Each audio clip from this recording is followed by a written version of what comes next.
Hi అండి, welcome back to my channel. ఈరోజు నేను పుల్లగా కాకరకాయ పచ్చడి చూపిస్తున్నానండి. చాలా బాగుంటుంది, ప్రతి ఒక్కరూ తినచ్చు.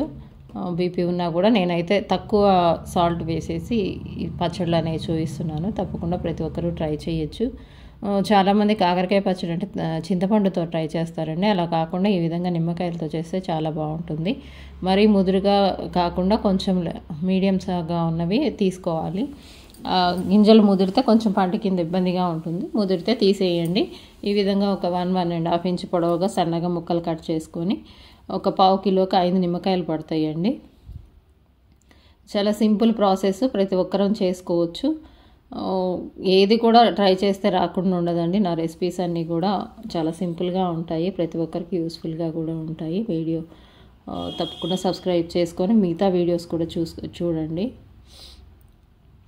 ఇందులో ఏవి కూడా ఉపయోగపడనివి అనేవి ఉండదండి కాకరకాయలో.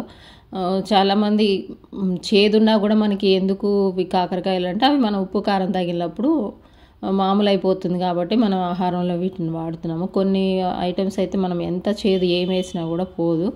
ఇది ఆయుర్వేదంలో కాకరకాయ అనేది చాలా ఆరోగ్యానికి మంచిది కాబట్టి వాడుతూ ఉంటాం మనము. 5 నిమ్మకాయలు పిండేసేసి దాన్ని మునగా పోసేయాలండి. మంచి నిమ్మకాయలు దానికి మునిగితేనే కొంచెం మళ్ళీ పైన పాడవకుండా ఉంటుంది. తగినంత 1/2 కిలోకి ఒక 3 స్పూన్స్ సాల్ట్ పడుతుంది. అది థర్డ్ డే తీసేసి ఈ విధంగా ముక్కలు తీసి ప్లేట్లో వేసేసుకొని ఆ నీళ్ళు కాదు, అది నిమ్మరసము, దాంట్లో నుంచి వచ్చిన వాటరు ఇంకా అక్కడికి మనకి చేదు వెళ్ళిపోతుందండి. మార్నింగ్ నుంచి ఈవినింగ్ వరకు కొంచెం ఎండలో పెట్టేసేయాలి. సో మసాలా ప్రిపరేషన్ అండి. కొద్దిగా ఒక 2 వెల్లుల్లి ఒక సైజ్ మాత్రంగా తీసుకొని ఒక 50 గ్రామ్స్ వెల్లుల్లి మంచిగా పేస్ట్ చేసి పెట్టుకొని ఈ విధంగా ఒక 50 గ్రామ్స్ ఆయిల్ అయితే సరిపోతుంది. కొంచెం ఎక్కువ కావాలంటే వేసుకోండి. నేనైతే పచ్చళ్ళు అయినా కూడా తక్కువే వేస్తాను. ఆయిల్ సాల్ట్ ఫ్రిడ్జ్లో పెట్టుకుంటే మనకి ఎన్ని రోజులైనా ఉంటుంది. విడిగా పెట్టామంటే ఎక్కువ సాల్ట్ వేయాల్సి వస్తుందండి. కొంచెం సాల్ట్ తగ్గించుకున్న వాళ్ళు పచ్చడి ఎప్పుడు కూడా ఫ్రిడ్జ్లో పెట్టుకుంటే పాడవకుండా ఉంటుంది. అదిగోండి ఆ విధంగా 50 గ్రామ్స్ పేస్ట్ చేసి పెట్టిందాన్ని ఆయిల్ తాలింపులో వేసేసుకోవటమేను. కొద్దిగా వేగితే అసలు స్మెల్ కానీ చాలా బాగుంటుందండి.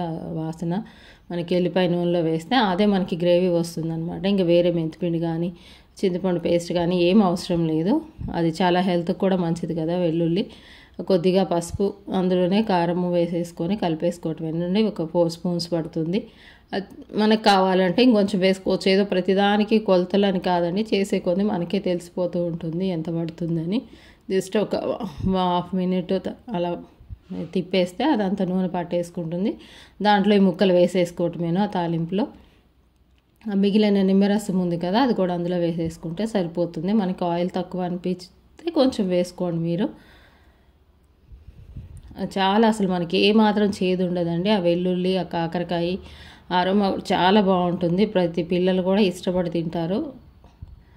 ఏది కూడా ప్రతి ఒక్కరికి కూడా మనం పిల్లలకి అలవాటు చేసుకోవాలి, మనకి యూజ్ అయ్యేటట్టు చేసుకోవాలి. ఏదో ఒక కాకరకాయ అంటే పనిష్మెంట్ కాకుండా నా రెసిపీస్ అన్నీ చూడండి. కాకరకాయ చిప్స్, కాకరకాయ కర్రీ కానివ్వండి, చాలా బాగుంటుంది. అది చేసే విధానంలో చేయాలి, కొంచెం నిదానంగా ఓపికగా. ఇదిగోండి పచ్చడి మనకి 2 months వరకు చాలా ఫ్రెష్గా బాగుంటుంది. ఫ్రిడ్జ్లో పెట్టుకోండి. ఉప్పు తక్కువ అయితే పాడైపోతుంది. మరి ఎక్కువ పచ్చళ్ళలో నూనె ఉప్పు ఉండకూడదు అని అంటుంటాం కాబట్టి ఈ విధంగా నేను కొంచెం తక్కువ వేసాను. ఒక 1 డేకి మళ్ళీ అదంతా కూడా నూనె వదిలేస్తుంది. అది మరి ఎక్కువసేపు వేయించిన అవసరం లేదు. మంచి కలర్తో అలా ఆపేస్తే సరిపోతుంది.